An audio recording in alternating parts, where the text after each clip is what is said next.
Hello, everybody. Thank you for joining us this evening. My name is Rich Hatfield. I'm a senior conservation biologist for the Xerces Society. I'm also our Bumblebee program lead. So while this workshop is for the Southeast Bumble Bee Atlas, I'm actually based a long, long ways away in Portland, Oregon. So it's a good afternoon here, and I'm lucky enough to get to coordinate and help run these projects across the country. And I'm delighted to have Avery Young introduce herself to you in just a minute here as the new coordinator for the Southeast Bumblebee Atlas. Thank you.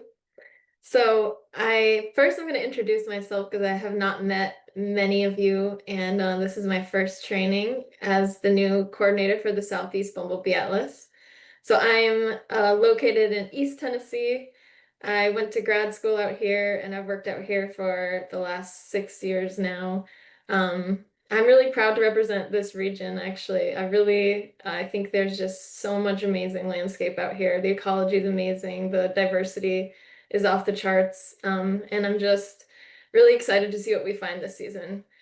So, like I said, this is our online training for the 2025 season. If you watched this webinar last year, you're probably going to be getting some of the same information, but it's going to be a good refresher for everybody. This does count as your training for the season. There's going to be probably quite a bit of information, but like Rich said, it is recorded. You can always go back and rewatch any portions that you need to.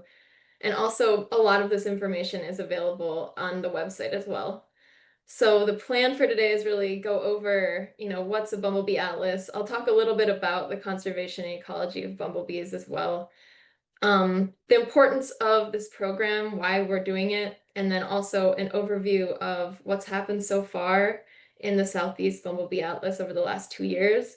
And most importantly, I'm really going to tell you how you can participate, the training aspect of this. I'm going to go over the nuts and the bolts of participating. And I'll give you a little overview of identification for some of our southeastern species. So I just want to say thanks so much for being here. I know it's hard to log back on your computer at the end of a work day, but I think you'll get a lot of information tonight, and this is also a good chance to ask any questions that you have. So first of all, I do need to thank our partners, of course. We work with many state wildlife agencies and the U.S. Fish and Wildlife Service. We are funded through Working Lands for Wildlife with Quail Forever and Pheasants Forever. And our partners are really essential for us to do this work. I am now the one bumblebee person located in the southeastern region, and this is a really large region, and everyone at these agencies has so much local knowledge and connections and just really important expertise that makes running this project possible. So I really do need to give a shout out to all of our partners. This is a collaborative project. I work for the Xerces Society for Invertebrate Conservation. This is an organization that is named after a blue butterfly that's now extinct. That's where the name comes from. We are a science-based nonprofit organization that was founded in the 1970s, based in Portland, Oregon. We do now have staff working all over the US toward the same mission, which is to protect invertebrates and the habitats that support them. In the organization, everyone is working maybe from a different angle. We have conservation programs, including the Endangered Species Program, which gathers data to fill data gaps and inform the management of rare species. So we have a bumblebee team, a mussel team, firefly team, and a monarch butterfly team. There's also a native pollinator program, and these folks work with land managers and landowners to create pollinator habitat and enhance pollinator habitat on their landscape. We have an aquatic invertebrate team, a butterfly conservation team, and then also a crew that researches the impacts of pesticides on invertebrates. So really, everyone's working toward this main goal of conservation of invertebrates, and we're really proud of the work that we do across the country. We are a member-supported organization. Some of you on this call might already be members, and I just want to say thank you for that. If you are not a member and you're interested in becoming a member, you can visit our website and do that. And we are very grateful for all of our members. So the outline for today is we're going to start with kind of the why, which is the ecology and conservation of bumblebees. We're going to talk about what is a Bumblebee Atlas. And then the real meat of the program is participating, how to participate. We're going to go over some details there. We'll take a really brief break so everyone has a chance to get up and stretch their legs. And then we'll come back and we'll talk about the southeastern species identification. Again, this is going to be more of just a brief overview of that. And then we hopefully will have time for you to ask your questions at the end. So again, there's going to be a lot of information, but it is recorded. And you're always welcome to come back and rewatch this. So we are going to start with the ecology and conservation. First, I just want to plug that, my 20-minute overview is not extensive, and there is a webinar that was already done about a month ago to learn more about the ecology and conservation of bumblebees. This is up on the Xerces website now. And our staff really go more into depth on a lot of these topics. It's like a 2-hour webinar. And I think a lot of you would find this really interesting. I really recommend going and checking it out. So my brief overview, why are we as an organization focused on invertebrates? So invertebrates make up 90% of animal diversity worldwide. So that's a very large majority, and just 2% of those 90% are considered pests. I think a lot of people think of invertebrates, and a lot of the news surrounding invertebrates is really about, some problematic species for humans, but most of the invertebrates are kind of just flying under the radar, but they play really crucial environmental roles. So they help with the decomposition of organic materials. They're the base of the food chain. So they're really providing food for a lot of other wildlife. And they also provide the service of pollination. So so everyone remembers, this is a little pollination overview. This is cross-pollination. So in this example, a bee is landing on the flower to collect food.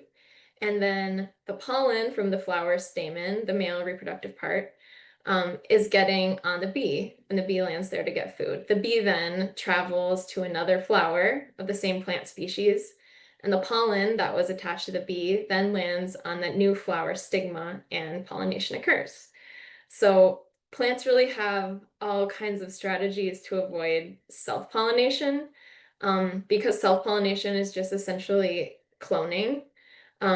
And animals are the ones that really help with this cross-pollination. It helps disperse pollen from one plant to another plant. And there are a lot of different kinds of pollinators.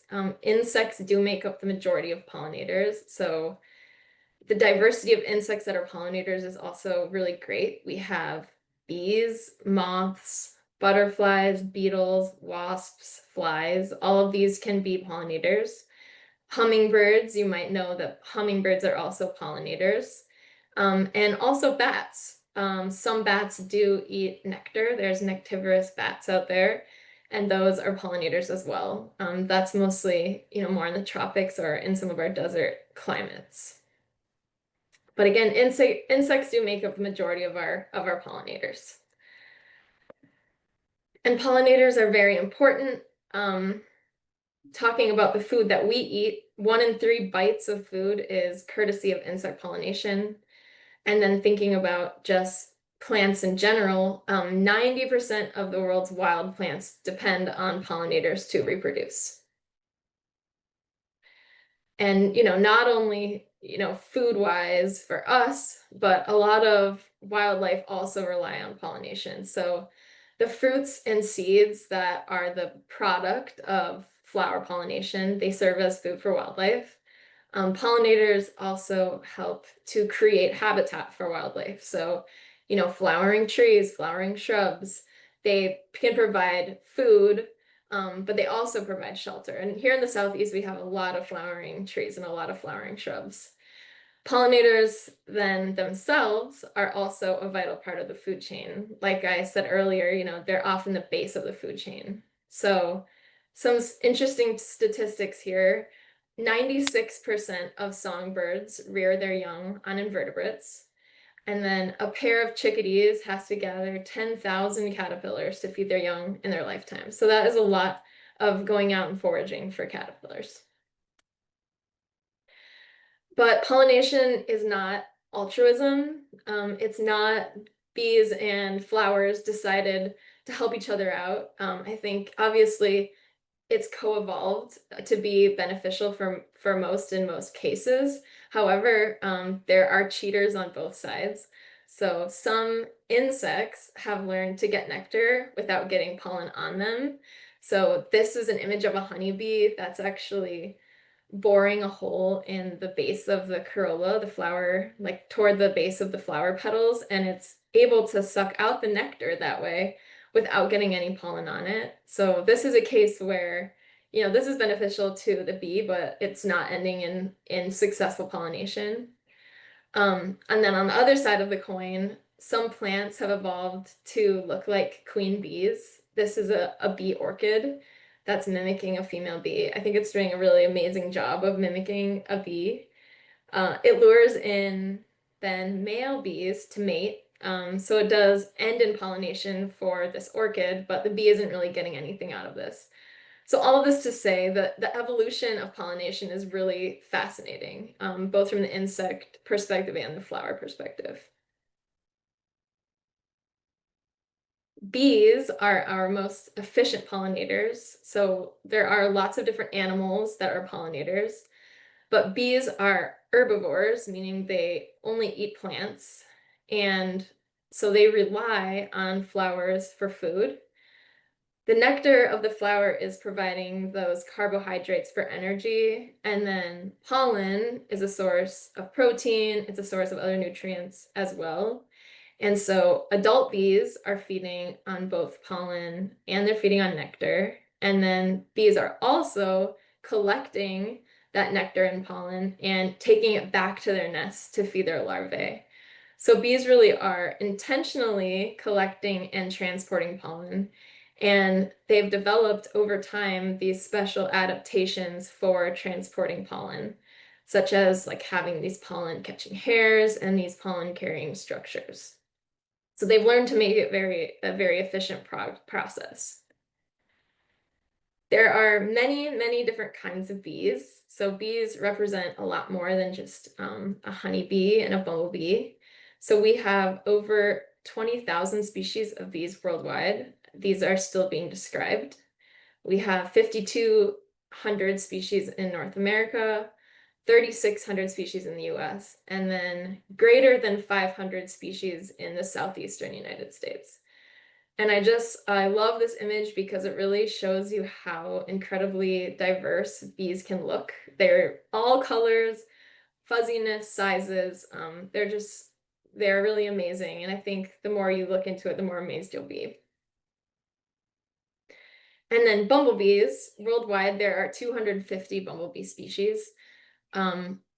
These are cold-loving bees, so temperate climates actually have a greater diversity of bumblebees than our more tropical climates. And, especially areas with higher elevations and higher latitudes have the highest bumblebee biodiversity. In North America, there are around 50 species, and about 16 of them are known to be found in the Southeast. And why are we focusing on bumblebees for this Bumblebee Atlas project? There are several reasons. First of all, they are charismatic. They're easily recognizable for community scientists. They're large, they're fuzzy, and most people can, pick out a bumblebee in a group of pollinators visiting their garden. You can look out and say, oh, that's a bumblebee. And that's because we've all kind of learned from an early age what a bumblebee looks like. So that makes them easier to study in like a community science situation. They also have unique adaptations, which I'm going to talk a little bit more about for pollination, and that does make them keystone pollinators. So there's a conservation importance there for learning more about them. Because of their life cycle, they're active all through the summer from early spring until late fall, which makes them easier to study. And then finally, there are many species that are known to be at risk. So again, there's a conservation value in learning more about them. And so some of these more unique adaptations that bumblebees have for pollination, they have large bodies, and so they can remain active in cooler weather compared to some other pollinators. So they can be active in the early spring when like the spring ephemerals are coming out, and they can also remain active later into the fall than other bees. They have long tongues, and so that means they can pollinate many different kinds of flowers.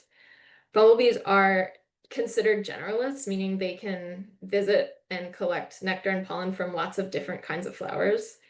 However, there's actually flowers that do rely specifically on bumblebees for pollination. And some of those have a very long corolla, and they need the tongue length to be long to be able to reach in to get the nectar. Um, Also, they can perform this amazing phenomenon called buzz pollination. So this is a little video clip of what buzz pollination looks like. This is also called sonication, and it's a strategy to get pollen out of certain plants that have pollen that's harder to reach. Sometimes in these type of anthers, the pollen can be like stuck deep inside the anther, and it can only come out this small pore at the end. And so it actually needs to get vibrated out. And so the bumblebee then lands on the flower, grabs it, and uses its strong flight muscles to create a high frequency vibration, vibrates, and it dislodges the pollen. So some plants need buzz pollination in order to release pollen, and in other plants, it might not be a requirement for pollination to be buzz pollinated, but it will help improve the fruit yield. So examples of that are tomatoes, peppers, blueberries as well. And there are some other types of bees that have the ability to buzz pollinate, but it's not something that all bees can do. And notably, it's something that honeybees cannot do. So I'll talk really briefly here about what's going on with bumblebees throughout the year. So one thing that makes bumblebees different from honeybees is that the colony does not overwinter. Only the queen bee lives over the winter. So, in winter, all the flowers are gone. There's not floral resources on the landscape. And the bumblebee queen from the last summer, last fall, has found a place to hibernate over the winter. Typically, this is an area that's just a few inches deep in loose soil or in leaf litter or pine needle litter. Could even be like a compost pile. So she's there hibernating over the winter. Queens will then stay in hibernation until they receive these cues that spring is here. So it'd be like light cues and temperature cues. And when those happen, she wakes up. And this is the time of year when we see lots of queens out foraging on the earliest flowers. And they do need a lot of nectar and pollen at this time of year to have the energy to establish a new colony. So the queen then in early summer is searching for a place to nest, late spring, early summer. And so you might see queens flying low to the ground. They're entering and exiting small holes. They're looking for a place to nest for the season. They don't dig a hole, but they're just using holes that already exist. Other, pre-existing cavities from like a rodent burrow or a hole left behind when the roots of a tree decay. Some species also nest in bunch grasses or in rock piles. So this is the time of year she's seeking a nest. And then she establishes her nest. She secretes wax from her body to build these little cells. One of these will be her honey pot, they call it, and it's filled with food for herself. And in the others, she's going to place pollen and nectar, and then she'll lay eggs. So she actually incubates these eggs like a bird would do on a nest. And while she's incubating her eggs, she's using that honey pot that she stored to retain energy throughout this season.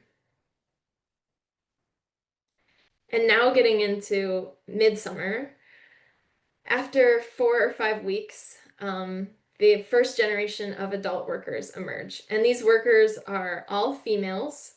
They then take over the work of foraging for nectar and pollen, and they also now care for all the eggs and larvae.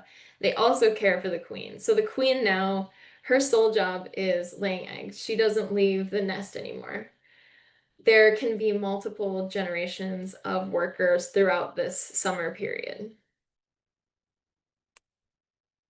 And then at the end of the summer, again, with some, known temperature, sunlight, climatic changes, the colony starts to produce reproductive individuals. So these are males, and then they also produce new queens.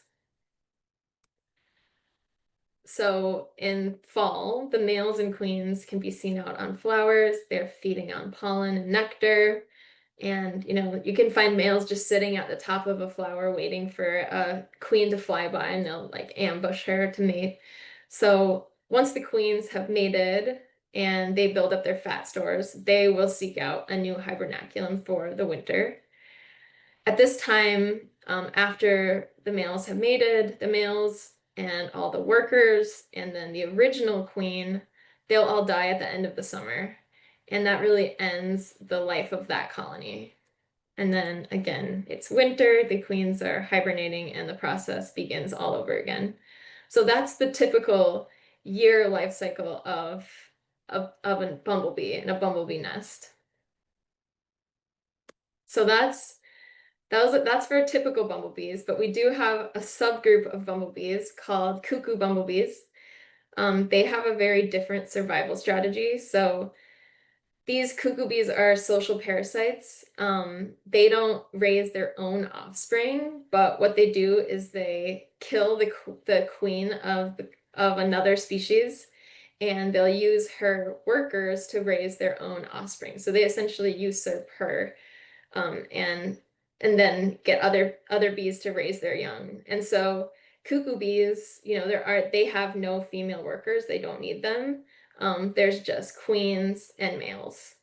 So we do have cuckoos in the Southeast, and even though this seems like a very kind of violent lifestyle, we do also love and care for cuckoo bees, and they're part of our natural biodiversity here. So I've explained some things about bumblebee ecology, but there really still is a lot that we don't know. We meaning bumblebee scientists in general, people who are studying this for their life's work still have a lot of remaining questions. Some of these are: where are species struggling? Where are they thriving, and why? What are their specific habitat requirements? Queen and male dispersal, we don't know a lot about. Nesting biology, we also don't know a lot about. We could learn more about their reproduction, and also the ecology of male bumblebees isn't that well known. So now talking more about bumblebee populations. In the 1990s, when researchers across the world started to notice that some of our more common bumblebee species didn't seem as common anymore, they formed a working group, an IUCN Bumblebee Working Group, to find in-depth assessment of what the population status of bumblebee species are. So this was done over the course of 20 years. And in the 1910s, it came out that of the 50 species in North America, 28 of them seem to be doing just fine. So these are classified as the species of least concern. 5 of the species were unable to be assessed due to a lack of data, and many of these had species had ranges that extended beyond the borders of North America, and there's not always data in other countries to be able to make a firm decision on the status of those species. And then 1/4 of all bumblebee species fell into these threatened, near threatened, vulnerable, endangered, critically endangered categories. So 1/4 of all bees fell into the species of greatest conservation need categories. In the Southeast, there are 6 species that are considered rare, from critically endangered to vulnerable. So we have the rusty patch bumblebee and the variable cuckoo. These are both critically endangered. The variable cuckoo has not been seen in the US for at least 10 years. The rusty patch is found more north than here, although there have been sightings near the borders of our region, so that is one we're on the lookout for. The southern plains bumblebee is considered an endangered species. The yellow bumblebee, yellow banded bumblebee, and American bumblebee are all vulnerable with declining populations. So we do have 6 species of particular interest in the Southeast. States, they create a list of their own species of greatest conservation need for their state wildlife action plans. And North Carolina and Georgia have listed bumblebees as part of their state wildlife action plan. This list is updated to include Georgia's 2025 species, and they actually added 3 more bumblebee species this go around. Then, as you can see, South Carolina and Tennessee haven't listed bumblebees in their action plans yet.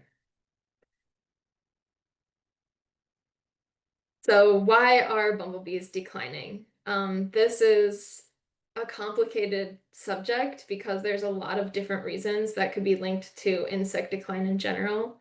And because of that, it makes conservation particularly challenging because it really has to be approached from many different angles. So first of all, habitat loss. As we talked about, bumblebees really do rely on flowers for food from early spring, when queens come out of hibernation, all the way up until fall when they go back into hibernation. So they need flowering resources to be available year-round. Or not year-round, but all growing season long.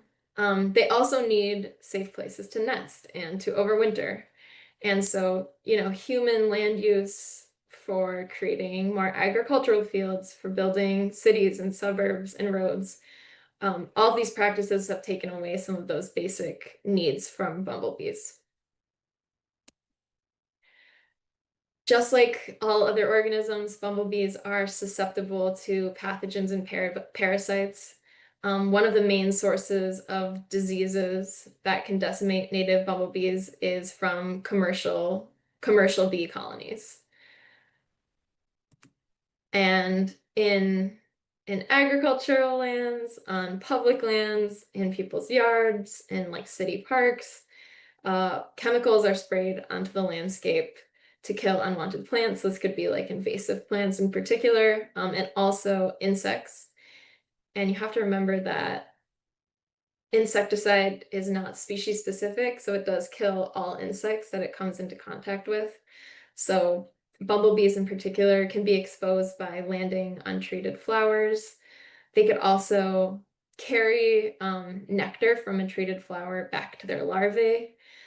They could nest in the ground where pesticides have been sprayed.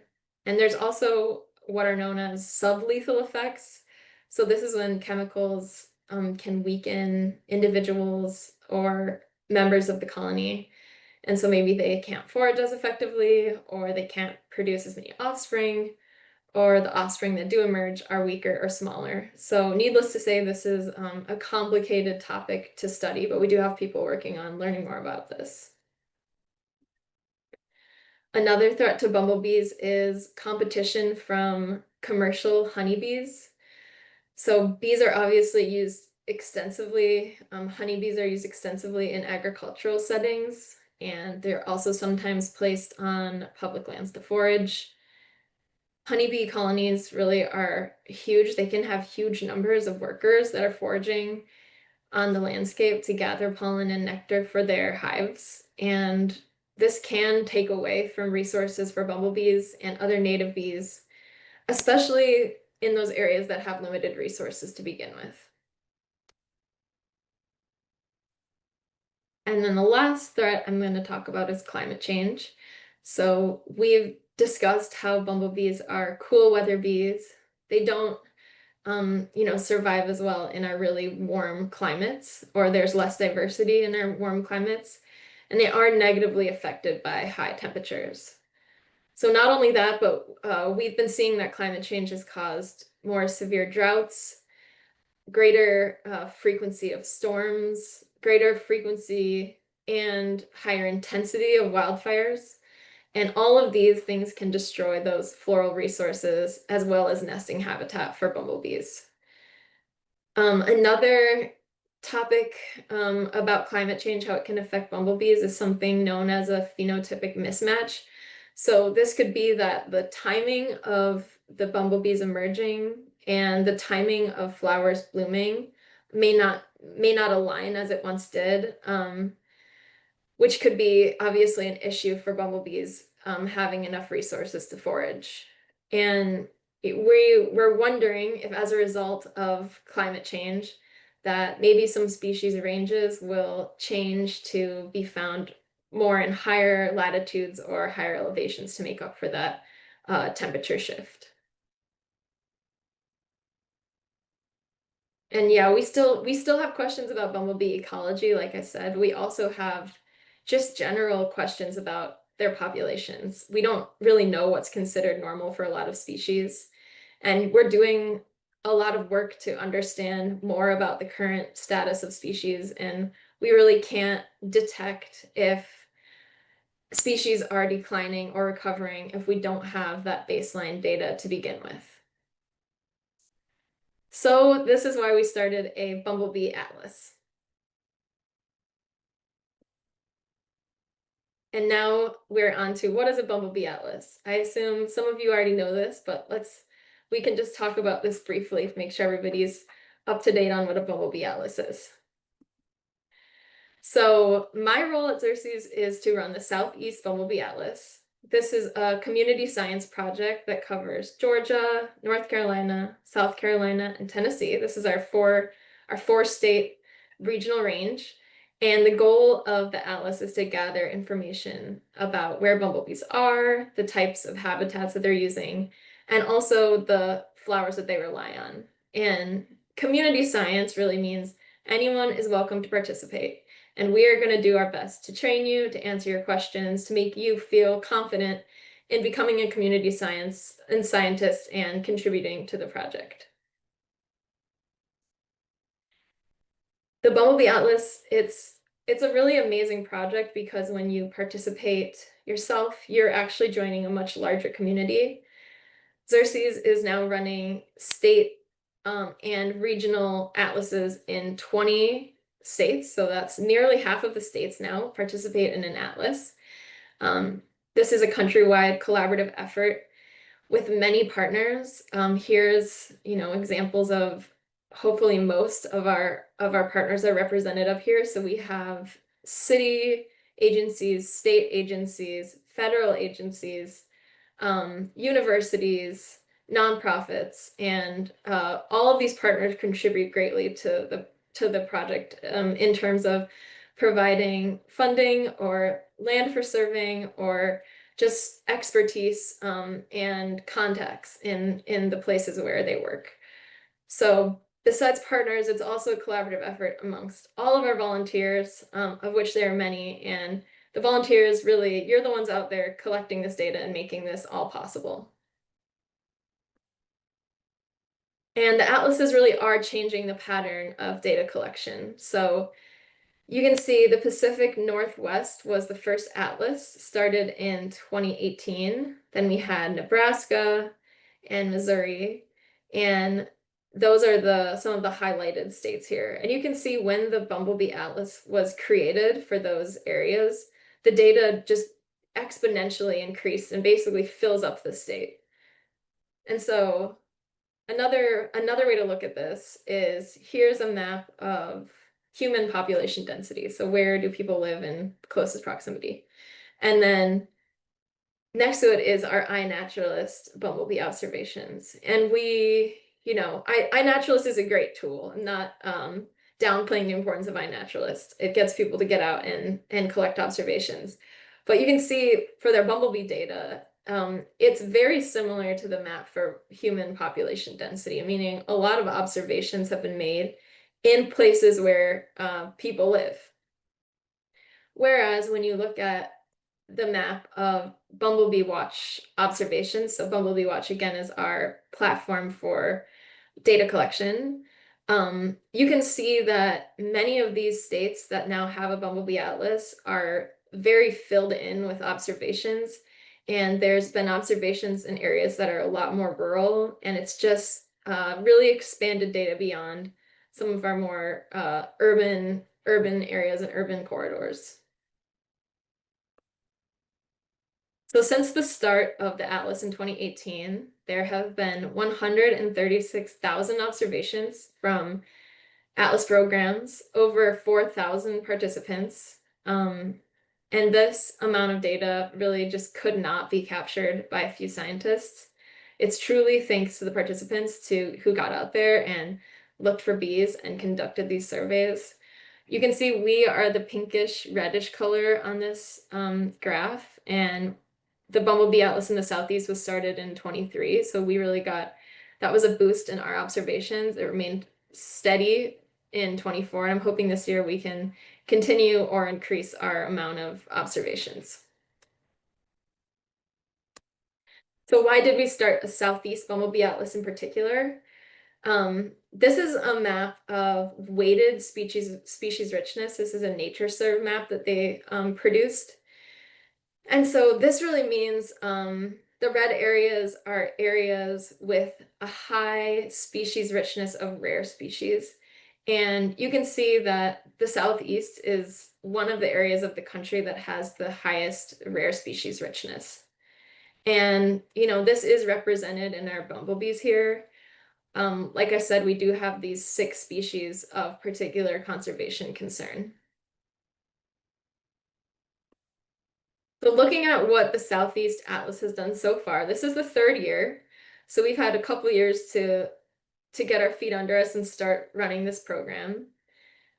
This is a map of grid cell surveys. So the darker the blue, the more surveys that have been done in these areas. So as you can see, this still is semi-focused on, you know, some of those more urban areas are the darkest blue areas, but that's not entirely true. I do see that there are some major gaps still in our region that could be covered. And these are areas, some of these are areas we've prioritized for surveys this year, and areas that I would encourage all of you to consider if you could contribute data in some of these areas.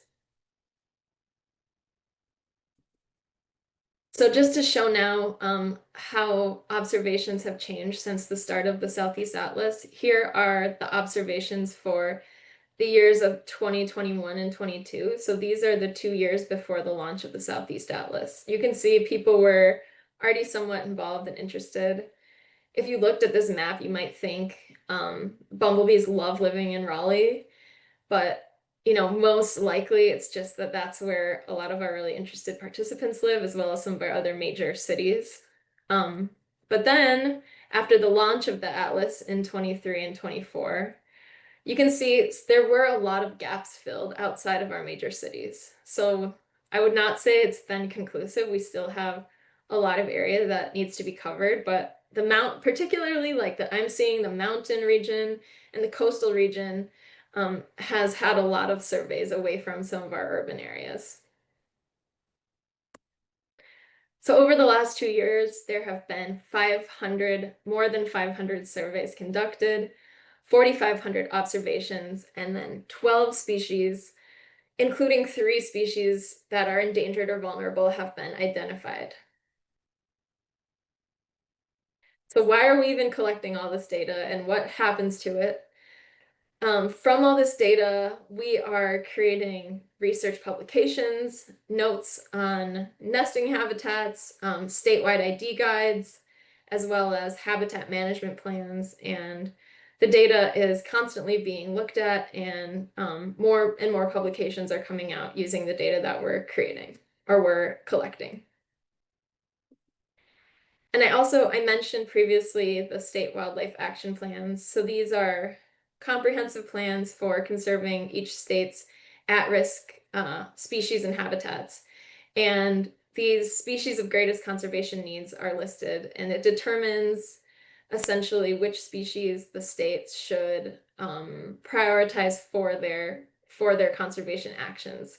And to come up with that list of species, it's basically a calculator that takes in all available data. So it takes in species observations, their ranges, if there's been a change in their range, if there's new threats or the severity of their threats. It takes into account climate change when it can. And based on all of these different factors, then they determine a risk value.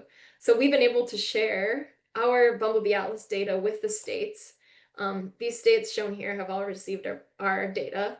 And it can help improve the accuracy of those calculators. So the more data we're collecting, the better the calculators become in order to determine which species to prioritize. Okay, so that's my overview of bumblebee life cycle, conservation, ecology, and then what's a Bumblebee Atlas. And so now is the part where I'm really going to dive into the depths of the training. This is the part where if you are a note taker, you might want to take notes. Again, if you miss anything, you can always come back to this or you can find more information online. But now I'm going to talk to you about how to actually participate in the Atlas. And for those of you who have done this in the past, last year or the year before, most of this is really similar, and I'm grateful for you for the work you've done. And I hope that, this is still helpful for you as a good overview. Okay, so in order to participate, the first thing you need to do is attend a training. And you are doing that now. This counts as your training for the season. You can also watch this, for anyone who missed, they can watch this online, again, on our website, and that is the training that they're attending. You also could attend an in-person training. So we try to do one in-person training. This year, we're doing one in-person workshop in each state. So far we have 2 on the calendar. We have our Georgia workshop is going to be at Oxbow Meadows Environmental Learning Center in Columbus, Georgia. And this is on June 14th.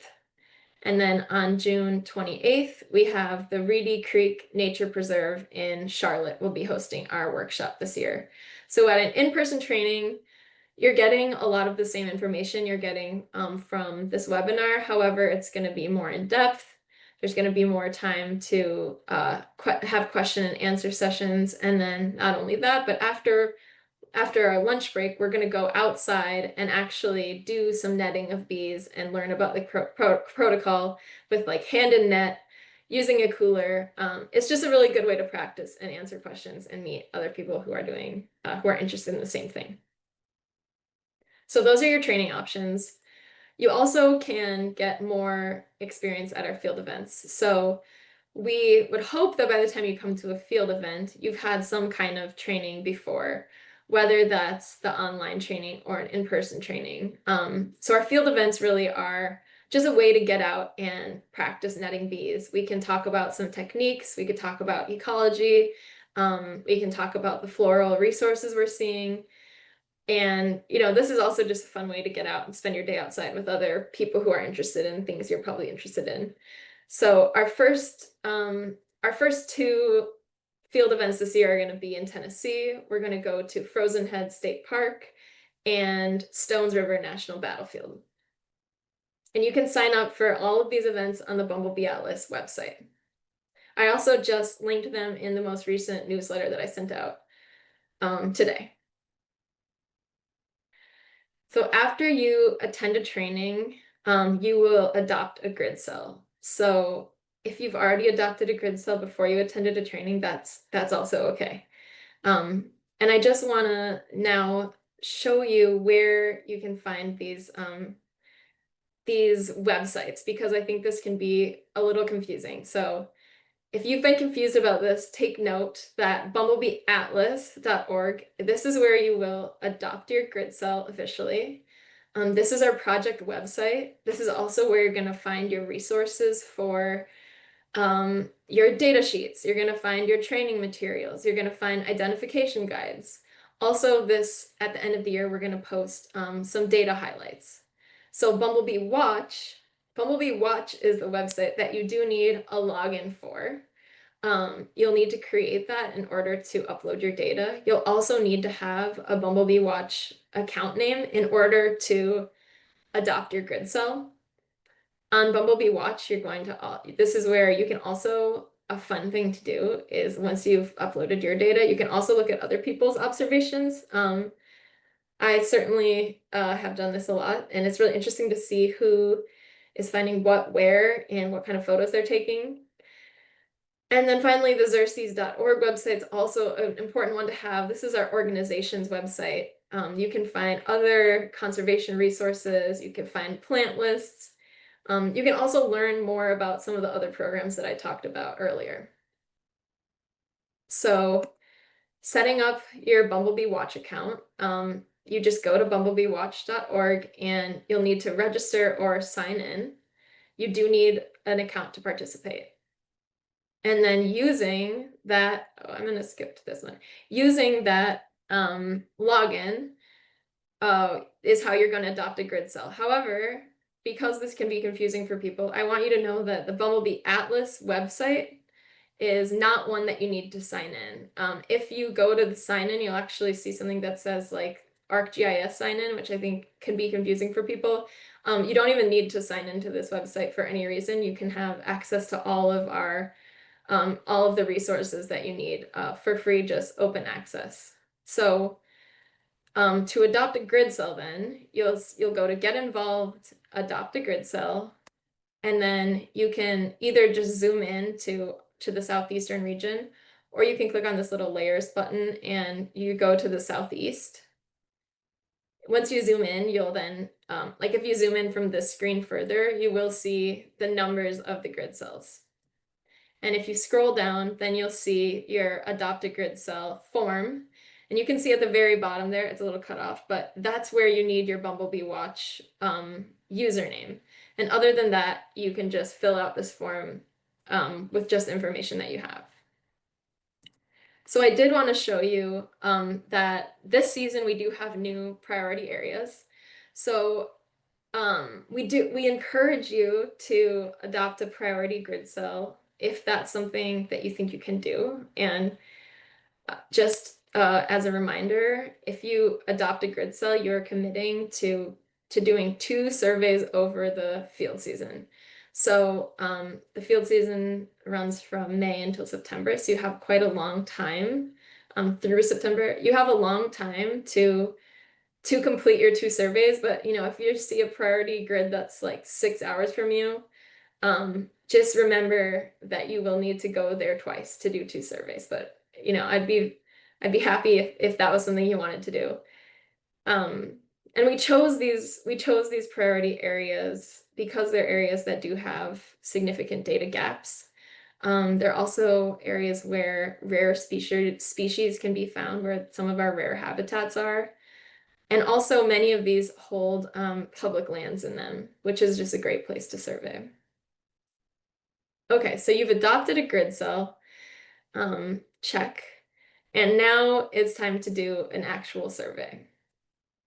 So before you do your survey, you do want to come up with a plan. Rather than just going out there and hoping for the best. Sometimes these locations are harder to get to, and you need to get a cooler full of ice and bring all your gear. And it's best to just come up with a solid plan beforehand to maximize your time. So where should you survey? This is a good question. The answer really is anywhere with abundant and be attractive and ideally native flowers in bloom that you have access and permission to survey in. So natural areas such as public lands are a really great place because often they have, areas with large amounts of flowers, fields of flowers, just lots of wild spaces. So this could be national parks or state parks, national forests, wildlife management areas, city parks. So these are really great areas to survey, but you do need to remember that you need a permit in order to survey in most public lands. And I'll talk to you more about that in a second, but just keep that in mind.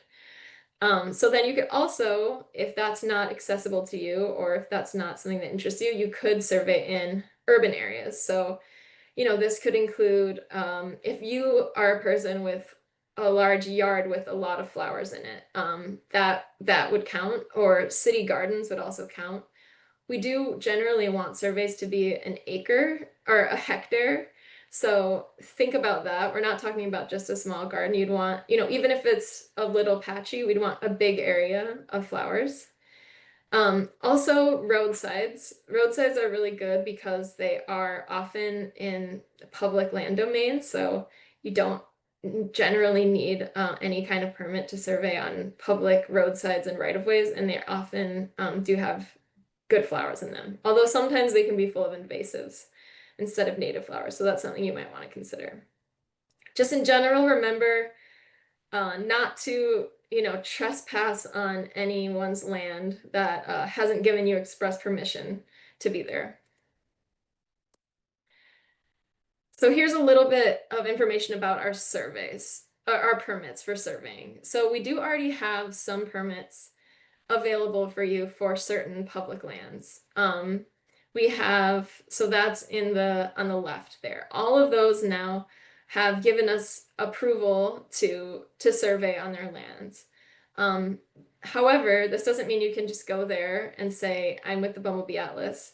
If you want to survey in one of these areas, you need to email me and I will send you the permit and give you any other information. Often the other information is you'll need to reach out to whichever specific park you want to go to or wildlife management area. Often they want a heads up beforehand, just to know that someone's going to be out there.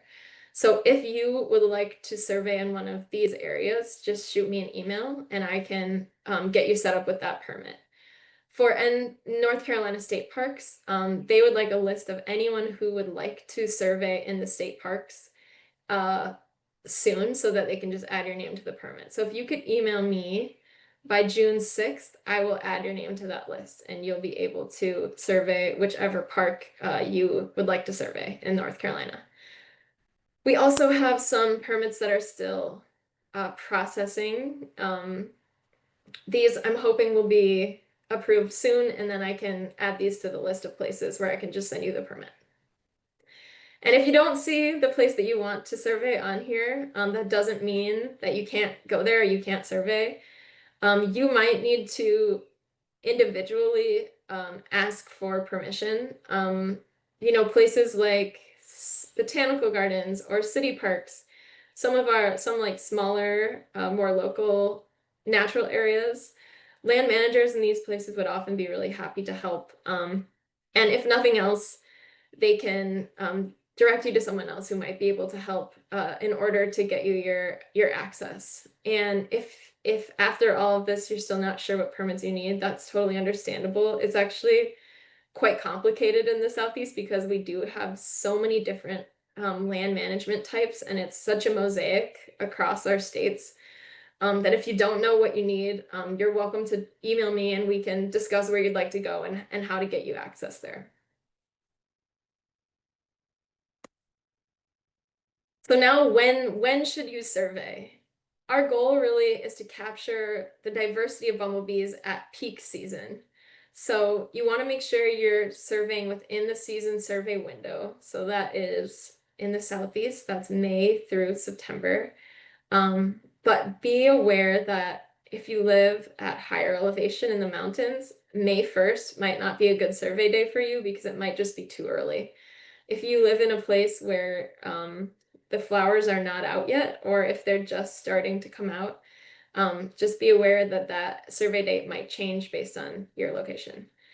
So anytime within that season though is fair game if you see flowers out. Also, you want there to be temperatures between 60 and 90 degrees. If it's a really cold spring day or fall day, that's not a good time to do a survey. We recommend surveying when there's low winds. I think that's generally doable out here. And no rain. So if it's overcast, that's okay. Just do not survey when it's actively raining because you're just not going to get an accurate sense of who is out which bumblebees are out. So we do have two types of surveys. There are point surveys and then roadside surveys. So point surveys are the preferred survey method. This survey will take place over 1 hectare, which is 2.5 acres or about the size of a soccer field. So it's a large area. And we ask that you're really looking in all corners of your hectare. I personally can say I've spent a lot of time looking at flowering resources across a hectare, and only in the last 5 minutes when I went to the final corner and saw this just amazing blooming area of pycnanthemum mints and saw 3 new bumblebee species just in that one little area. So make sure you're surveying the whole hectare. We would like the survey to be 45 person minutes long. Person minutes might be a term that is confusing to you, and it really just means total minutes. It means, for example, if you went out with a 3-person group, each person would then do 15 minutes in order to make up 45 person minutes. So that's the length that we would like you to survey for. And so to complete this survey, you'll need to do 1 bumblebee survey and then 1 habitat survey. And I'll talk about the habitat survey too in a minute. The other kind of survey is a roadside survey. And this is really not the preferred method, but it is a method that we'll accept if you live in a place where there isn't public land available. If you don't have a place you can go survey 1 hectare's worth of flowers, a roadside survey is a perfectly acceptable method to choose. Also, if you live in an area with a lot of agriculture, it might be that the roadsides happen to be the areas with the most flowering resources for you, and that makes sense. I can picture many places where that might be the case. If you want, you can also do a roadside survey on the way to or from the point that you're going to do your survey at, if you happen to be driving and see that the side of the road has a bunch of flowers blooming on it. So the roadside survey has a little bit of a different protocol. So rather than surveying 1 hectare, you're instead going to choose 5 points along a 10-mile stretch of road. And each point should be at least a half a mile apart, farther from the point that you just came from. And this is so that you're not double counting individual bees. At each point, you'll do a 15-minute person minute survey, and you'll process and release your bees at each point. So you won't be taking any bees with you. You'll just release them at the site. And for each of these surveys, then you'll need to fill out a whole data sheet and a habitat assessment. So you can think of it really as like 5 mini surveys, and each one's going to have its own forms. And the other way that you can enter data or collect data is through incidental observations. This isn't really a survey type. Maybe I shouldn't have called it a survey type even. This is more of a casual or haphazard observation. So this could be you're sitting in your yard and you see a beautiful bumblebee, you got a bunch of good photos of it. This is an incidental observation you can upload to Bumblebee Watch.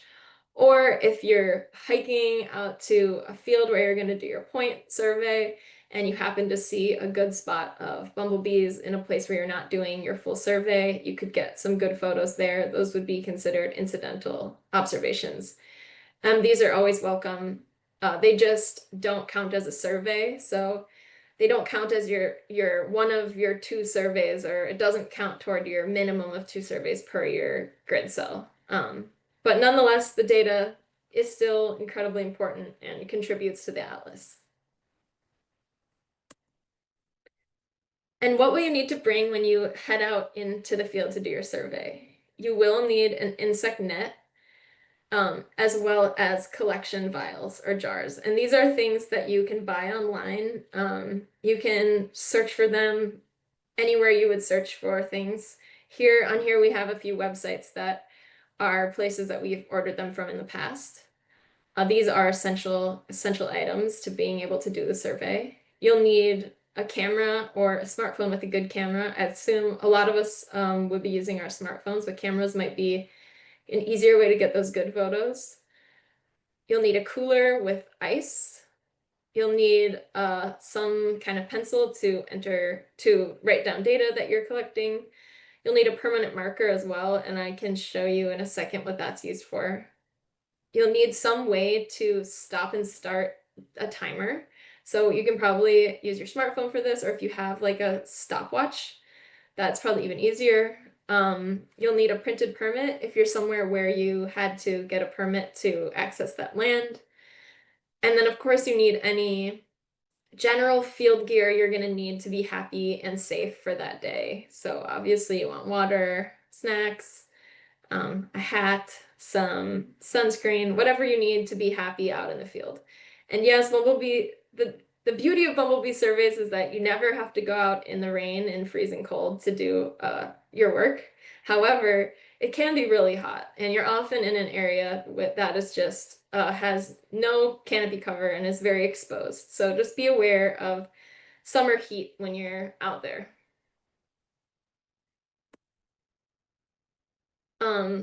So before you take off, a few things to consider. Obviously, we want everyone to be safe out there. We want to get as much bumblebee data as we can, but not at the cost of anyone being in an unsafe situation. So consider the weather, consult your weather app, or wherever you get your weather to make sure you're not going to be caught in a thunderstorm or any kind of bad weather.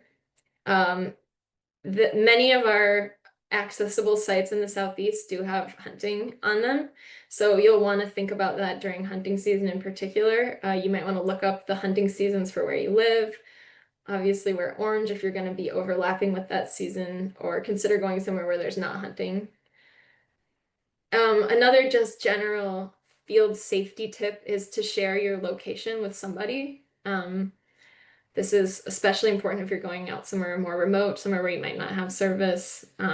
Just tell somebody where you're going so that they know that you'll be checking in with them when you get back. No trespassing, that's pretty obvious. We don't want anyone getting in a pickle with any landowners. And then roadside safety as well. We are happy for people to do roadside surveys, but I would not recommend doing that on a really busy road where you could put yourself in danger. So before you set out, you'll also want to consider a few locations as a contingency plan. This is something I definitely recommend from personal experience. I have spent an hour plus driving to a site, looked at a map and said, oh, there's like this amazing opening out on this kind of remote road. And I got out there and found out that it had been mowed like the day before and there were no flowers out there. It's can be a little heartbreaking if that was your plan. But it's great to have a backup that's also in the same area that you're going to so that you don't waste your whole day going out and not being able to do a survey. So often, even if it's not maybe your number one choice, having a backup location to survey is a really good idea. And then one little tip I have is before you go out, if you're wondering, okay, I want to go to this area, but I'm not sure if anything will be flowering or not, you can look at iNaturalist or like a Facebook native plant group. People will post photos that they've been that have a bunch of flowers in them. That's one way to tell where things are flowering. And also on iNaturalist, you can explore the region you want to go to and see if there's been recent uploads of flowering species. And if that's the case, you're probably going to be in luck to find bees in that area. So you have a plan set up. And now comes the fun part where you actually go out into the field and collect your data. So before you start catching bees, you do want to fill out a few pre-survey data items here. So you need to choose a site name. This could be the name of like just generally where you are. It's something you want to remember that makes sense about where you are, but you are, choosing this name. Your Bumblebee Atlas grid cell ID. If you're out in the field with this form and you don't remember, you can always look when you get back. that's fine. You'll want to write down the date, your latitude, and your longitude. And this is something also that you might need to go back and fill out later if you're not sure when you're at your site. You also can find out when you're at your site if you have service. So you'll need to fill out the number of observers that are helping you with your survey and the observer names. And then also, we want you to tell us which method that you're doing. So are you doing the point survey or are you doing a roadside survey? What's the approximate survey area in hectares? So we would love for people to survey 1 hectare.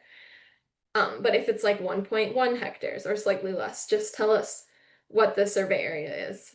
And then also, you do have the option to choose a few different methods for which bees you'll be catching. So you could choose to capture and document every single bee that you see. This is probably the best option if you do not know how to tell bumblebees apart at all. If you feel more confident in identifying bumblebees, you could choose to capture different species that you see. So in this case, you would want to just make sure you capture at least one of every single species that you're seeing. And then you may end up doing a combination. So in this would be a case where you are in a field and you see, at the beginning, I'm going to capture all the bees, and you realize you've caught about 10 common eastern bumblebees and you don't want to catch any more, and instead you really want to just go search for something different. That would be an example of a combination. All of these methods are legitimate, but we just want to know which one you're doing so that we can better analyze the data that we're receiving. And then, of course, we'd love to hear about your weather, what the weather's like where you're at, because that also impacts the data that you're collecting. So what was the temperature? Cloud cover is something that you'll be estimating when you get out there.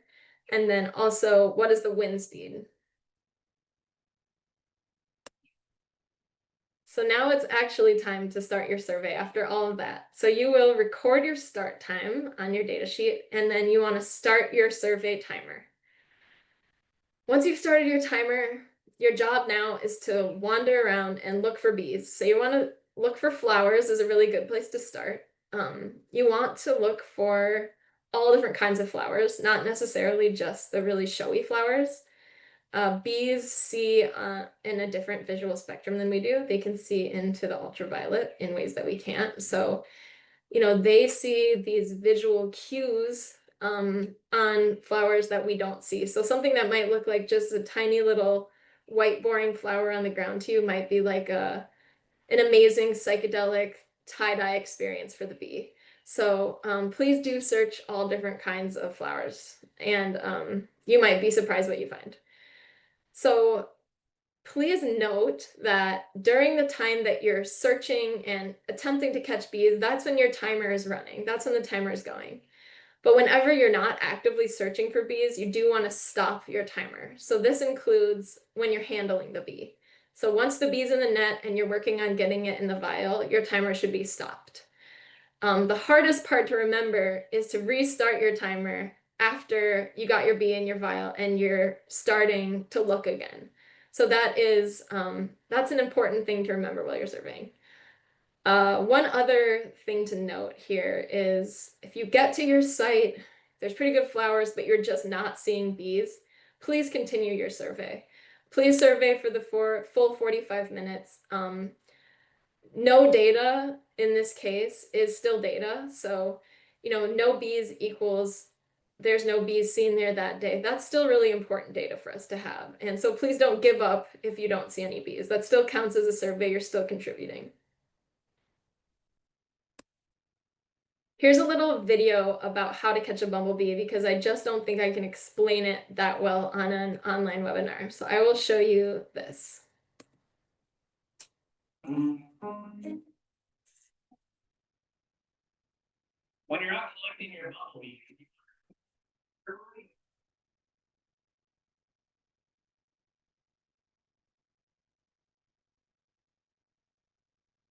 Hey Avery, the audio is not working on the video, at least not for me. Oops. All right, let me try that again. If the flowers kind of. Okay, so you said you cannot see that video? We're not seeing anything now. You stopped sharing your screen. Okay. All right, let me see if I'll try one more time, and then if not, maybe I'll just link to a good place to watch these videos later if they're not showing up right now. Okay. Sometimes when you go to share your screen, there's like an option to like include audio. So you might want to look for that option when you go to share it. Okay. But I'll grab the link to share with folks in the chat. Okay, thank you. Yep.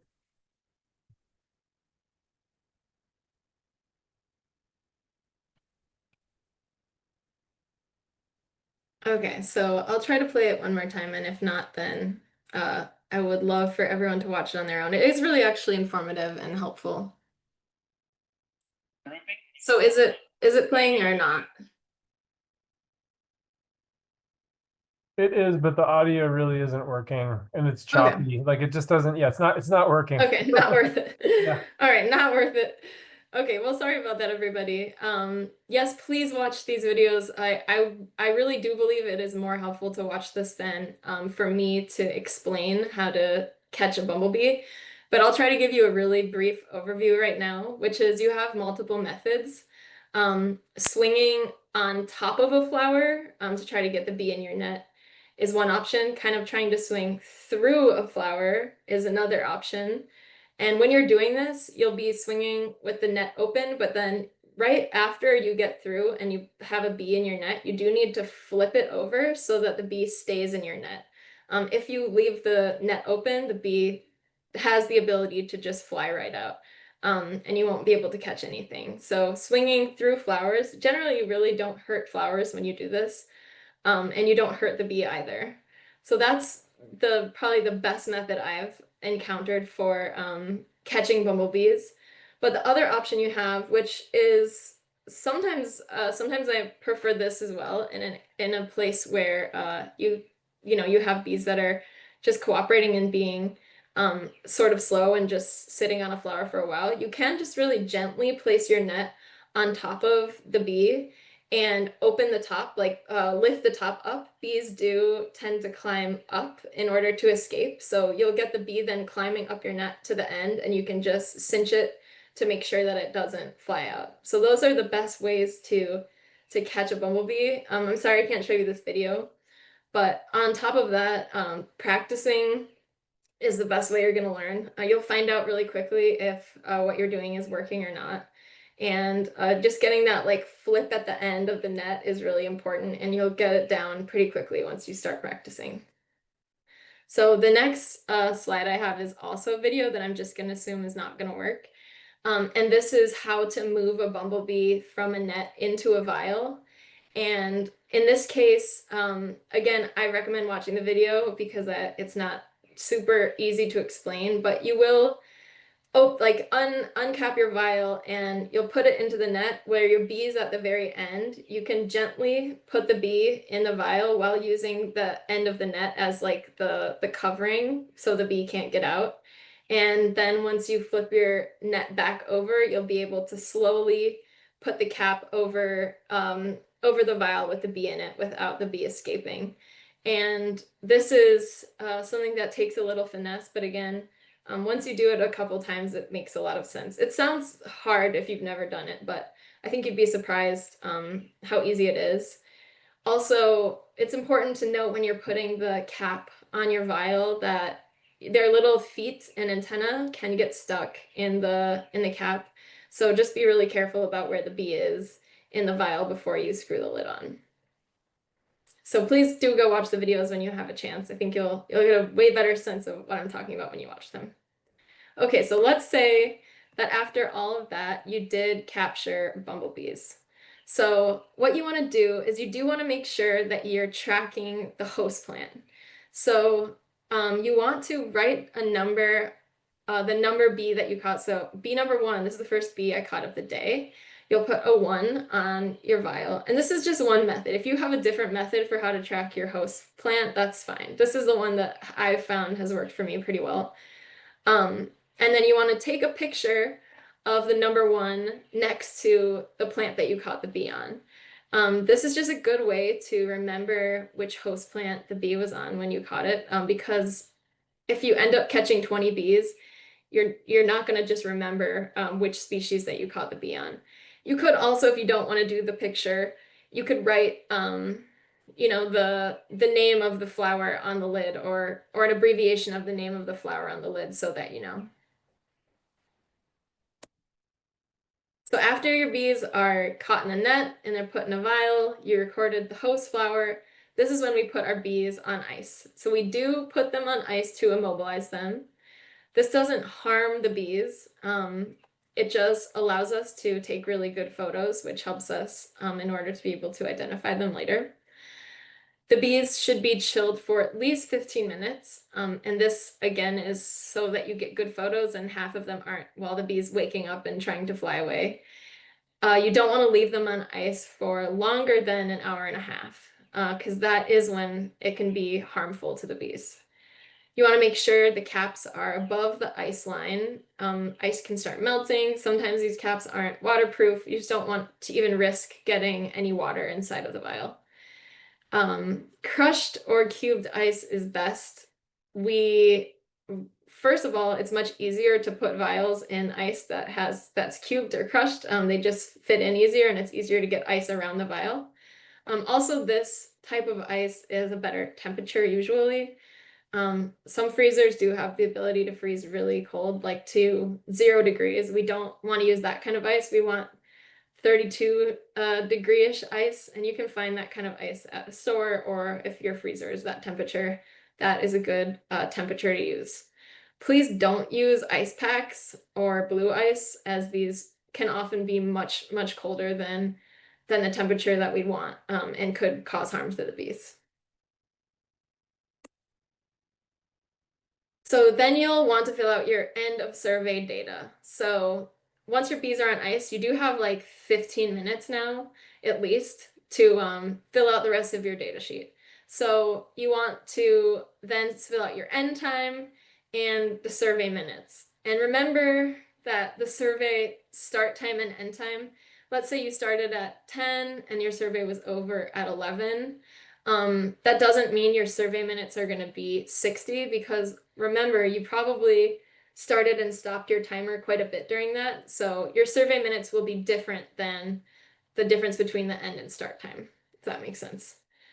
Okay, this is also a great time to do your habitat assessment. So this might sound daunting. I feel like habitat assessment sometimes can be very in-depth, but we really are asking for a very basic overview of where you're surveying. So the dominant habitat type is what we're looking for. So are you in a grassland, a woodland forest, shrub, scrub, an agricultural area, a riparian area, or a wetland? Those are your options. You also will need to determine what is the surrounding area. So we do ask that you list at least one of those habitat types as a surrounding area, but you can list more. So just determine, if I'm in a forest, what is the next most common habitat type surrounding the spot that I'm in? And then we ask you to determine how much of your survey area has flowering resources available. So this is for you to determine. You want to pick your closest match. And what we're looking for here is really how much of the area could you look for bees on flowers. So we're not asking you if you picked every single flower and lined it up, how much of the ground would it cover? We're asking more like how much of this hectare area or roadside survey area could you actively go look for bees on flowers? So you'll make your best estimate there. And then we're going to ask also for some more information about the nesting habitat. So are there bunch grasses? Is there evidence of rodent holes? Are there brush piles, bare soil, leaf litter, pine needle duff, rock piles, or mulch? So these are all areas where bumblebees could be nesting. So if you see any of those present, you just put a little check mark there. And then we want to know about the human land management practices. And we understand that you don't have, most likely don't have an in-depth knowledge of the history, the long-term land use history of the site you're in, and that's okay. We really want to know, what are you seeing when you're there at the moment? So have you seen mowing, livestock grazing, native grazing? Is there agriculture present where you are? Do you see evidence of herbicide use or insecticide use? Is there any evidence that there was a fire there? So is there any, ash or leftover fire burn materials from a wildfire or a prescribed burn? And then also, have you seen honeybee hives? So you have the options to answer, yes, I've seen these things. No, I don't think these occur here. Or you could say, I do think so. I suspect that they are here. And these are your best guesses on all of these. And this is what bunch grasses look like, in case you didn't know. This is good area for nesting habitat for some of our bumblebee species. So then the last part of the habitat assessment is to look at what is in flower where you are. And this helps us to understand, what kinds of flowers bees are using. So first you want to determine how many plants are in flower. You'll just want to add up how many things you've seen flowering over the time you've been doing your survey. And then you can list up to 15 species. So that is a lot of species. In certain places, it's easy to get to 15, but if you only get to, if you only see a few species in flower, that's also fine. If you could list the scientific name, that would be best case scenario. And that might seem hard to do, but if you use Seek or iNaturalist, those you have the option to switch what you are seeing from common name to scientific name. And if you can only get it to genus, that's still a really good start. You can also use a field guide if you have a field guide. And if you can't get to scientific name, you can also list the common name. That's better than not listing anything, definitely. So again, you're going to list up to 15. So the top 15 most common. So you have quite a bit of area there to list your species. So you have now collected all of the data that you're going to need. The last thing that you need to do in order to complete your survey is take photographs. And this is arguably the most important part of the survey. So we really do need good photos. After all this effort of going out, making a plan, catching bees, bringing your supplies out, without good photos, we really can't use the data. So please do take good photos. You'll use the column farthest on the left to keep track of which specimens you have uploaded. And then you'll fill out this form based on what kind of bee you think you have. So if you don't know what kind of bee you have, that's okay. You can just say bumblebee to begin with. You'll want to write down the host plant, which again, you have a photo of that in your photo book now. So in your photo album, that's where you'd find that. Or if you did some other way to record your host plant, you want to write it down. And then really important is to record the photo numbers that correspond to the bee. And you can do this whichever way is the most useful for you. And I think that after doing this once, you're going to find a way that works for you. And, I'll just give you an example of what I did. What I generally do is every time that I start a new survey, I will look through and determine what was the last number of the photo I took. So let's say I had taken 152 photos of bumblebees. This time I'm going to start on 153. And I go through and every time I take a picture, I just change the image number to go sequentially so that I know that all my bumblebee pictures are in sequential order, and I'll write down the photo numbers there. That might be really complicated for you, and if that's so, you could just write down whatever photo number automatically pops up, or whatever you want to do. However you want to do it, just make sure you have a good method for determining which photo corresponds to which bee species. We talked about all these reasons that bumblebees are chosen for this community science project. And one of the other reasons is that they really are, you can identify bumblebees to species with good photographs for the most part.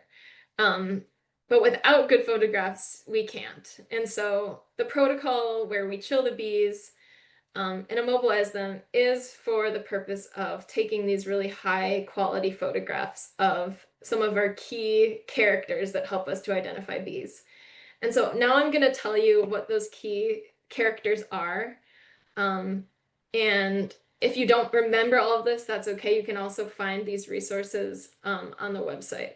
And I'll show you where to find those. So taking photos. Here's a really brief anatomy lesson of a bumblebee. So we have the head, the face is the front of the head, the vertex is the top of the head, and then the compound eyes. The thorax is like the midsection there. Bumblebees have 2 pairs of wings, 3 pairs of legs, and then on their hind leg, they do have a corbicula or pollen basket. The workers and the queens do have those.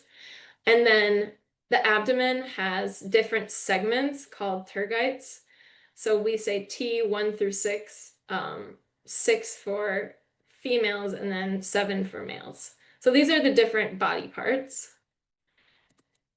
And we ask that you get some of these specific body parts in your photos. So you can upload 6 photos with each bee observation, but most likely you'll want to take more than 6 photos just to make sure that you are getting all these correct body parts. So first of all, the hind leg is important, and this is to help us determine if this is a male, if this is a female, or if this is a cuckoo bee. We need a good image of the top of the head. So the hairs at the top of the head, hairs at the base of the antennae are really important. They can be yellow or they can be black. And then we also need a cheek length. This is actually one of the most important characteristics for identifying bumblebee species is the cheek length. We need a good photo of the top of the thorax, so top down, and then also the side so we can see what the hair color is underneath the wings as well as on top of and between the wings. And then finally, we also need a good image of the abdomen. So these photos that I showed for the thorax also are really good photos of the abdomen. So you want to be able to see every single segment of the abdomen and what color it is. And not only that, we need to see whether that color extends across the whole segment or if it's only there for part of the segment. Some of our bees have just a section of one segment that's yellow or black. So just one more overview here. Here's a good side profile. In this side profile, I can see individual hairs. I can see the pollen basket. You can also see the cheek length in that side profile. So that picture itself checks off 3 boxes. The middle is a really good photo then of the abdomen and the thorax. You can see the color patterns there. And then the last is a good photo of the face and the cheek length as well as the hairs. So you do want to make sure your bumblebees are immobile.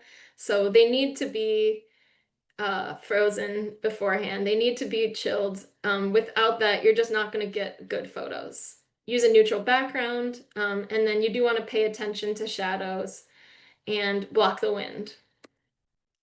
So high quality photos are essential. The top 2 are great photos. They're in focus, they're zoomed in. And then the bottom 2 photos, someone really good might be able to use those to identify a bee, maybe 2 species, maybe not, but they're just not as helpful. You also want to make sure the colors that you're seeing in your picture match the colors that you're seeing in real life. So a few more tips. Make sure your pictures are in focus. The first one is focused on the wing. The second one is focused on the body. That's more useful. Check the lighting. You can also adjust this before uploading to make sure you can see all the colors there and all the individual hairs, really. That's a lot more helpful in the second photo. If you flip your bee on its back, again, they're immobilized, so it's possible to do this. They kind of curl up, and putting them on their backs is an easy way to get a good photo of those facial features. And then finally, bees can get wet in the vials if it's not closed well enough. And so it's really impossible, not impossible, but much harder to identify bees when they're wet. And also we just don't want our bees getting wet for their own safety. You can pry open the wings using your fingertips. This might seem intimidating, but it is a really good way to get better photos of the abdomen. And it's okay if your fingertips are in the photos. So on our website, in our resources, we do have a page with photography tips. So now the bee can warm up and fly off. So we thank the bee now. So we captured the bees, we put them in a vial, we transferred the vial into a cooler, and then we took good photos and we released the bee. So that's basically a survey. We do ask that you track your effort. This is important just so that we know how much time and effort people are putting into their surveys. This is important. We do need you to sterilize your container and your nets between sites. So please use either a bleach solution, 10% for 30 minutes, and then rinse afterwards. You can use an alcohol solution. Hot soapy water is really my preference. I think it's just easier. And a manual scrub and air dry. We just don't want to be transferring any unwanted pathogens from one site to another. Please limit the bees' time in the vials at ambient temperature. If they're in the vials for too long, it can become a little greenhouse. It can be dangerous for the bees. And then also limit their time in their cooler. Like I said, an hour and a half is really the maximum amount of time they can be on ice. And then release them near where you caught them. So you've conducted a survey, and here's a couple. I think I'm going to come back to this if I get a chance. So I'm going to move on now to uploading data. So this is really another really important part. After everything you've done, we would love for you to upload your data, and we hope that this process can be easy for you. And I'm just going to walk you through the best way to do this. So you need to go to Bumblebee Watch to enter your data. You're going to have a good record of which photo goes with which bee, which is going to make this easier. And we do recommend that you enter your data as soon as possible after collecting, because then you just have a better sense of what happened. If you forgot to write something down, you'll be able to recall that information better. And also, we don't want you to forget to enter your data. So to enter your data, you'll go to Bumblebee Watch. This is the website where you have an account. You'll need to log in. So you'll go to Add Bumblebee Sightings. And then we have an incidental, if you click on the Bumblebee Watch Submit Sightings, that's only for your incidental observations. For your surveys, including surveys where you didn't catch any bumblebees, you'll go to the Bumblebee Atlas side. So you'll submit sightings on the Bumblebee Atlas side. You don't need to worry about this on the bottom.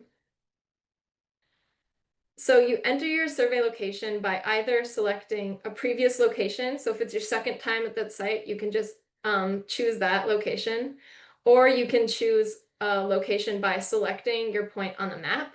So you can zoom in to where you were and pick your point that way. You could also enter the latitude and longitude if you know how to do that. Or if you know what that was already, you can enter your latitude and longitude and it'll put a point there. Fill out the remaining data form as it appears on the sheet. We tried to make it as easy as possible to just go to tab through the data sheet and enter it exactly as you have it on your data sheet. One thing to note is that the plant names will auto-populate now. So if you saw an impatiens, like a jewelweed species, and you start typing impatiens and your species doesn't pop up yet, just know you have to keep typing impatiens pallida and it'll get you to that species. So just keep typing and your species will then pop up there for you. And this is just really to ensure that everyone has the correct spellings. So again, if you didn't see any bumblebees, this still counts as a survey if you did your survey for 45 minutes. So you will click then, this is a null survey. I surveyed for bees, but I did not capture or detect any. So this is important. And once you check the box, and then hit submit, that is the end of the data that you have to enter. And this really helps us differentiate from empty surveys versus those checklists that were just submitted with someone accidentally not entering certain data. So please do submit your data if it was a null survey. And then this is the part where you record your bumblebee observations. So you will select photos. So if this is bee number 1, you'll select whatever photos correspond to that bee. You'll then choose your species. If you know it, there's also an option just to say bumblebee species, and that's okay. We'll help you identify them. You can select the sex if you know it, and then you want to write down the flower that the bee was caught on, so the floral host. And then after you've uploaded those photos, the 6 photos or however many, up to 6 that give us all those important body parts, then you'll hit add sighting. And then you'll do the same thing for the next bee. So this is how you enter your bee data. So that's how you upload data. And those are really the nuts and bolts of how to participate. And I do want to talk about bumblebee identification.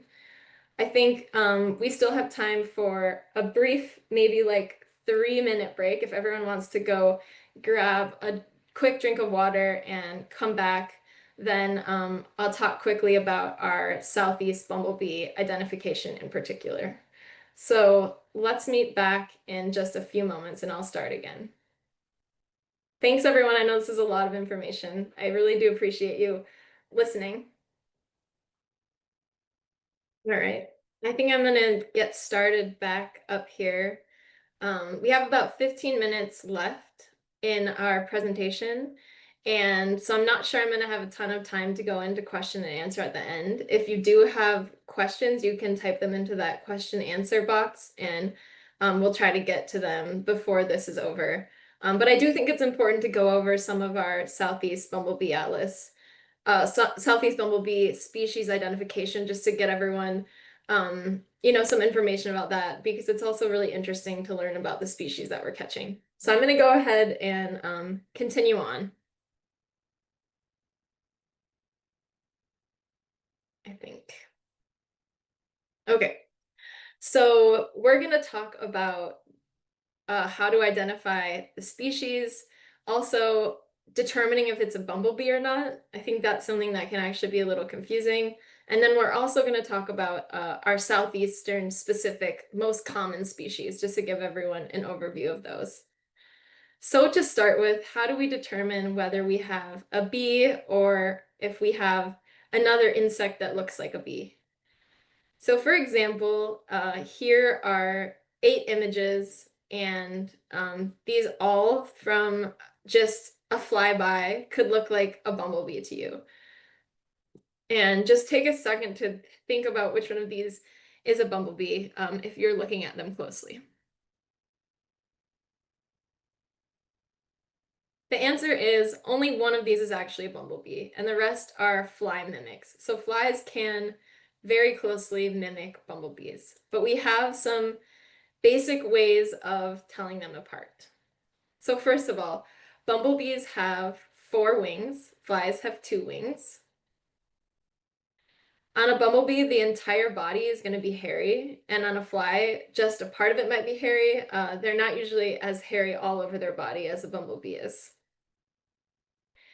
Bumblebees have eyes on the side of their head, whereas flies often have these large bulging eyes that are basically their whole head. Their whole head is kind of made out of their eyes, often for a fly, whereas that's not the case for bumblebees.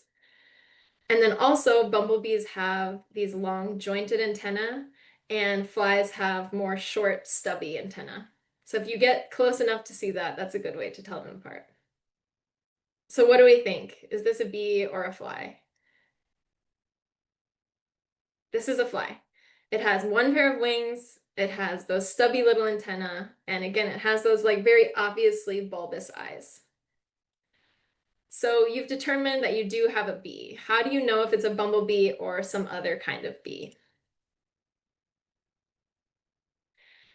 So let's talk about honeybees versus bumblebees. You will most likely see honeybees out there. And at first it can be confusing. So honeybees, they're medium size and their body is very torpedo shaped. It is a different shaped abdomen than a bumblebee that's a little chunkier. They also have this alternating black and like golden color. They kind of look like the color of honey. They will, like female bumblebees, have a pollen basket, so that's not a way to tell them apart.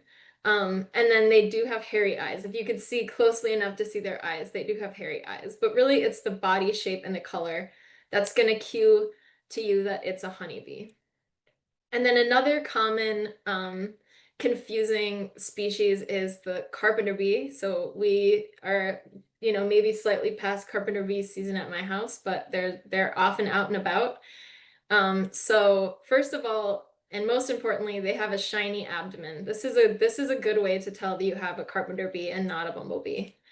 They will not have a pollen basket, and often they have just a lot of black on their body. They have some yellow sometimes on their thorax, but they're often very black with a shiny abdomen. And if you don't know, you're always welcome to submit it, and we will let you know whether you've caught a bumblebee or not. There's no need to be embarrassed if you're not sure. So then how do you tell a female bumblebee from a male bumblebee? So females are well groomed. They have kind of like a nicely shorn hair, whereas a male can have like more shaggy hair. That's something you might be able to see. You also will be able to see whether it has a pollen basket or not. If it has a pollen basket, it's guaranteed female. If it does not have a pollen basket, it's either a male or it could be a cuckoo. If it has 6 abdominal segments, it's a female. A male has 7. You might not be able to sit there and count the segments when you see a bee go by, but once you've seen a lot of worker bees, you can just kind of get an eye that a male does have a longer body, a longer abdomen. Females have normal eyes, and then the males also have those kind of bulging eyes, sometimes more like a fly. And then females do have stingers, so you don't want to hold a female bee that's not ventiled just directly in your hand. The males don't have a stinger, so if you feel confident that you have a male, you could hold it in your hand. And it's important to know that different castes, meaning like the queen or the worker or the reproductive male, they can look really different than each other even within the same species. So, and beyond that, something that's interesting to know is that they'll be out at different times of year, which you know now based on that life cycle we talked about. So, the first thing you'll see out probably is queens, and then workers, and then males. So that's another way to kind of figure out what you're likely seeing. But just know that you might go out to a site and see a queen in May, and you might see the same exact species, but it looks totally different a couple of months later. So like I mentioned, it's important for us to get the cheek length. This is not something you're probably just going to see with your bare eye, but it is really helpful for us, and it helps us determine species. So with the remainder of my time, I'm going to talk about our 3 most common bumblebee species here. So we do have the common eastern bumblebee, aptly named Bombus impatiens, is one you will most likely encounter. And the best way to determine if you have a common eastern is that the first segment of the abdomen is yellow, and then the rest of the abdomen is black. And so when it flies by or when you see it land, it might look like its whole abdomen is black. But you'll often then look closer and see that that first segment is yellow. So this is the common eastern bumblebee, and it's one you will most likely see out there. And this might be the one that makes you decide that you don't want to catch every single bee that you see, that you might start wanting to catch some different species. You'll also are likely to see the two-spotted bumblebee, Bombus bimaculatus. And this one has, again, like the common eastern, that first T1, that first segment on its abdomen is fully yellow. But then on its second abdominal segment, it has this kind of like W shape or like it looks like two little spots. And then the rest of the abdomen is black. So if you see those two little spots like that, you have a two-spotted bumblebee. Oh yeah, but beware, the males do look really different. So the males have a lot more yellow on their body.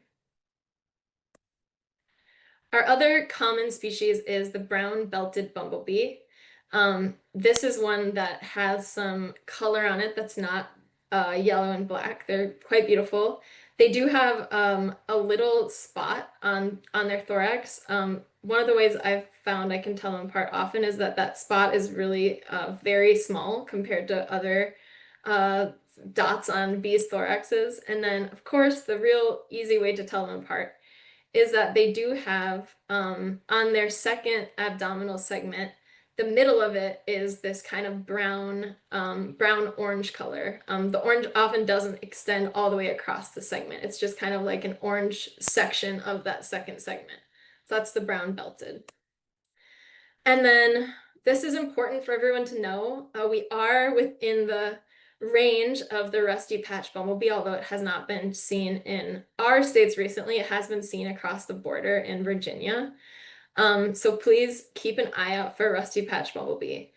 The abdomen is T1 is going to be yellow. That first segment is yellow. And then in the workers, the workers are more distinguishable looking. They do have this orange patch within their second abdominal segment, and it may, that also might be notched, which you can see from the image here.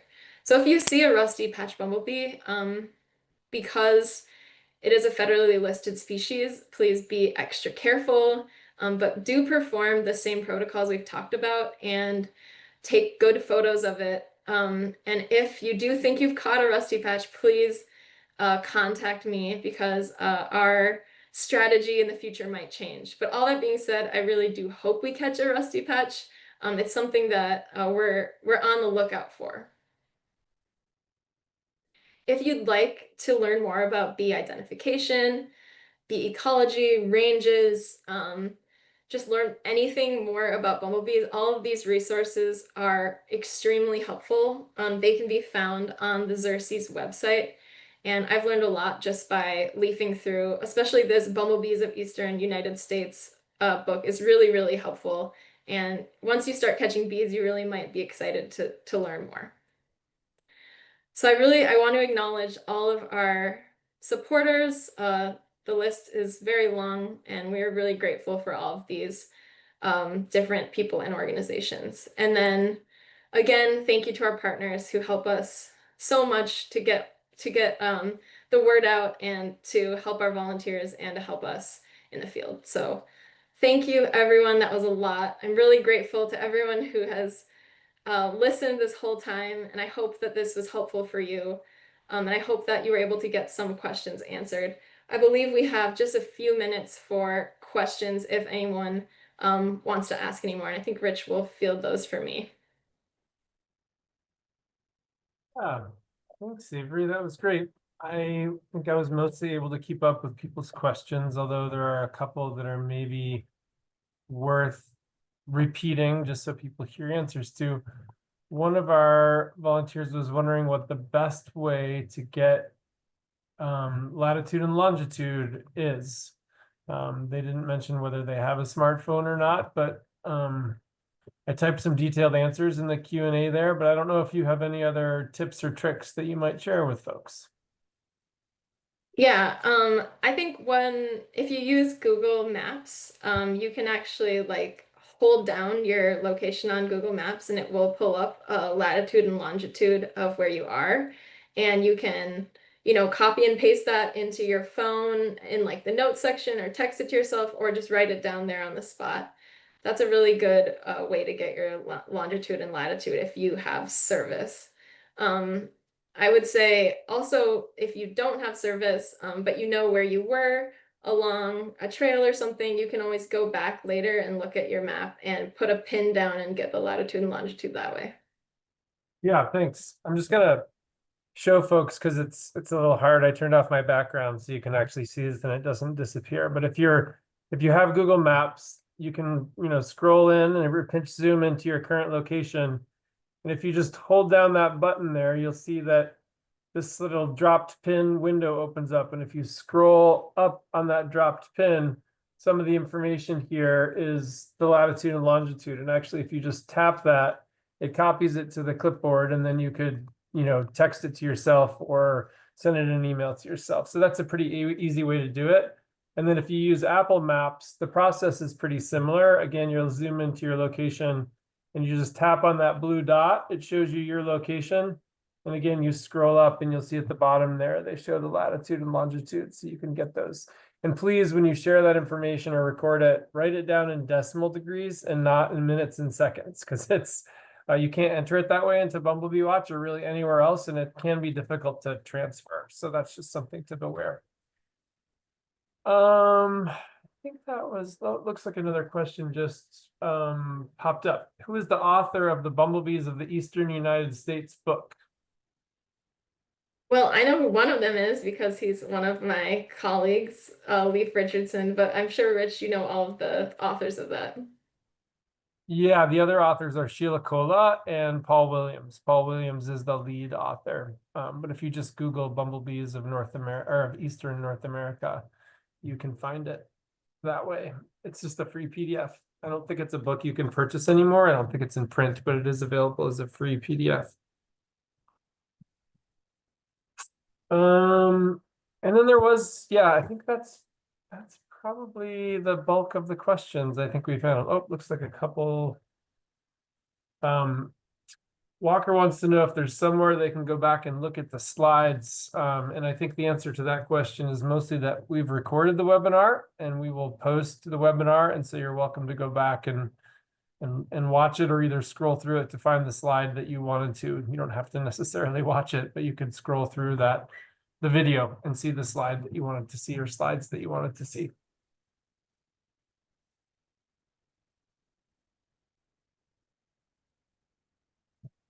We covered it, Avery. Right.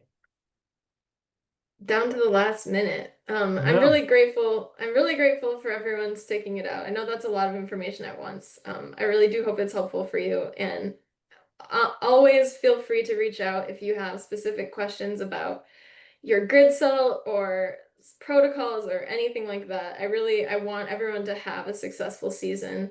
Don't feel like you're bothering me if you have a question. I want you to feel confident to go out there and find some cool species. So thanks so much, everyone, for listening. One more question just popped up, which is, where is the video? We don't have the video yet. We're recording it right now. We're gonna record it. We'll stop recording and then download it, and then we'll upload it to YouTube. But ultimately, you'll be able to find the video on the website, and I'll just show you real quick where you'll be able to find it. So here's the Bumblebee Atlas website. If you go to resources and then train online, this is where all of the videos of all of our recorded content is. So you can see here's the ecology and conservation webinar we talked about at the beginning. At the bottom of this page are where all of the videos that Avery was trying to show us but was having technical difficulties for. So here's the how to net a bumblebee. Here's the how to move a bumblebee from a net to a jar video. And here's a more comprehensive how to conduct a Bumblebee Atlas survey video. And then if you scroll up here in this little accordion where it says Southeast, if you click on this, there's a drop down. Right now, there's a link here that would take you to a video, and this is where you will find the video linked of what we're seeing right now. And we will put that there. It usually takes a few days for us to get it up on YouTube. So please be patient, but we'll be sure to send out the link and paste it here when it is available.